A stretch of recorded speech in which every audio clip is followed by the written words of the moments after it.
It might have been Players though. Was it Players? Okay. He ain't gonna answer. Nah. Okay. All right, we'll get him next Assuring time. the person you've No, called has that's been. him. He ain't answered right now. But yeah, I think it was Players. Doc.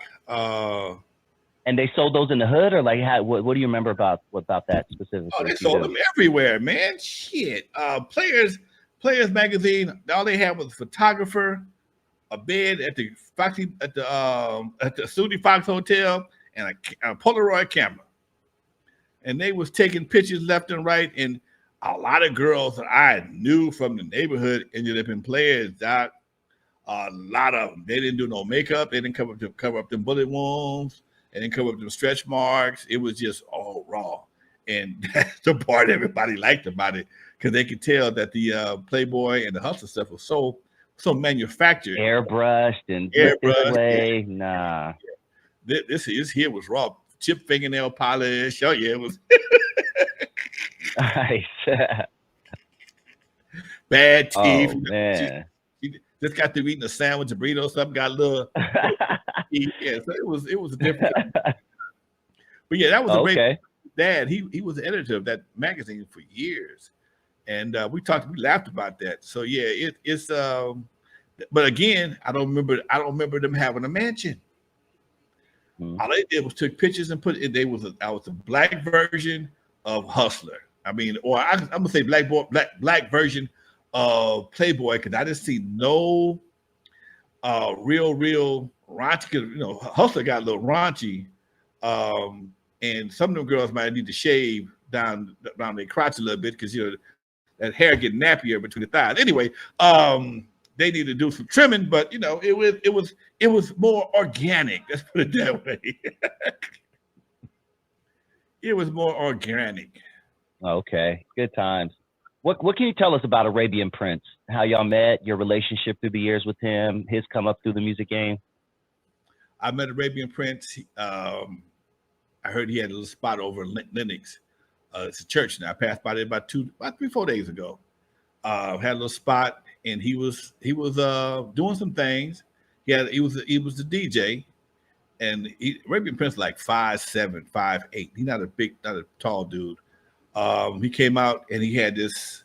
He has naturally curly hair, so when he had his headband on, his hair draped down like a prince. Okay, and he's not that tall. He was either closer version of Prince than DJ Yella was. Yella always had short hair, but Arabian Prince had bushy hair, curly, and he's always been a techie type dude. He's always been very tech orientated. He's another Catholic school kid. He was a producer. He had his own label. He made his own records at Michel'le. Then he later became a producer for Bobby Jimmy and the Critters. He became a critter in Bobby Jimmy and the Critters. Arabian Prince has had more. He's been in more bands than Johnny Gill. Okay, he's been in more hip hop. He had his own solo career. He was a critter, and later he became a member of N.W.A. So that's 3. Johnny Gill is in his solo career, New Edition, and he's also in a group with Tyrese and Genuine. So yeah, like him and Johnny Gill are neck and neck for their career opportunities. Yeah. But yeah, he's still in the tech, man. He plays a lot of golf right now. Never been married, no kids that we know of, and got his fancy car, and he goes from golf tournament to golf tournament in between meetings, talking about technological situations. That's what he does. I like that. Do you know why his stint with N.W.A. was so brief? Because he understood the business from the very beginning. Simple, very simple. He knew what he was going into because he already been there with his own deal at Michel'le and working with Russ Parr. He know when you go on the road and come back, you're supposed to come back with a pocket full of money. That's what he's supposed to do. Oh, and he's also a part of X-Man too, with Unknown him. Yeah, that's another thing. He's also Professor X. Professor X. I think he's Professor X. He has a moniker. So yeah, he has a couple different identities musically. But yeah, he understood the music game from being a solo artist and also from being a part of Bobby Jimmy and the Critters. Russ Parr took care of everybody, and he knew what he was he knew his worth. He knew what he was entitled to. Everybody else is just happy to have something. He's never been a broke dude. Okay, like Cube, he never been broke. He didn't have the same responsibilities that Dre had. Yella just was like, man, give me some money. Dre had bills to pay. Arabia was like, hold on, I can wait and get paid. Cube, same thing, and they both Geminis.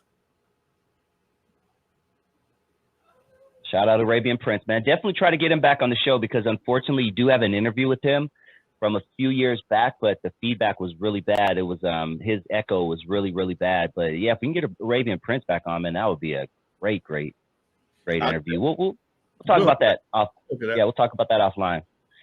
Let's talk about the music biz, Lonzo, a little bit. How did the game change, or did it even change really, when people stopped buying cassettes and started buying CDs?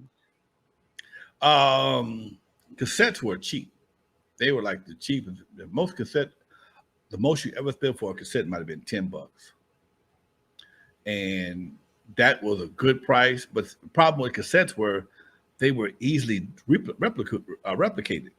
You can buy a cassette, buy a double cassette player. They had them left and right. Radio Shack sold them. And you could burn them and sell them yourself. But they also played out. After a couple hundred plays, they started sounding a little shitty. Okay. Plus, cassette players had to be maintained. You had to clean the heads on them. They oxidized. And like I said, they were probably the most easiest of all formats outside of 8 tracks to bootleg.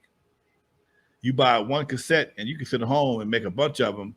And then they had those TDKs and those Maxell blanks. Oh man, that should be crispy as hell. Clear, man.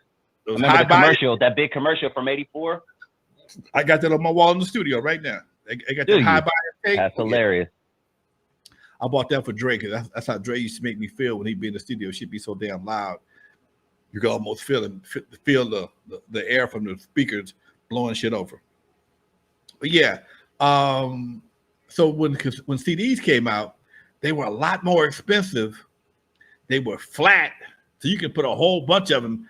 In fact, up until the time CDs came out, I had kind of retired from DJing for a minute because wax got too heavy, and cassettes just didn't quite give you the same clarity of a record.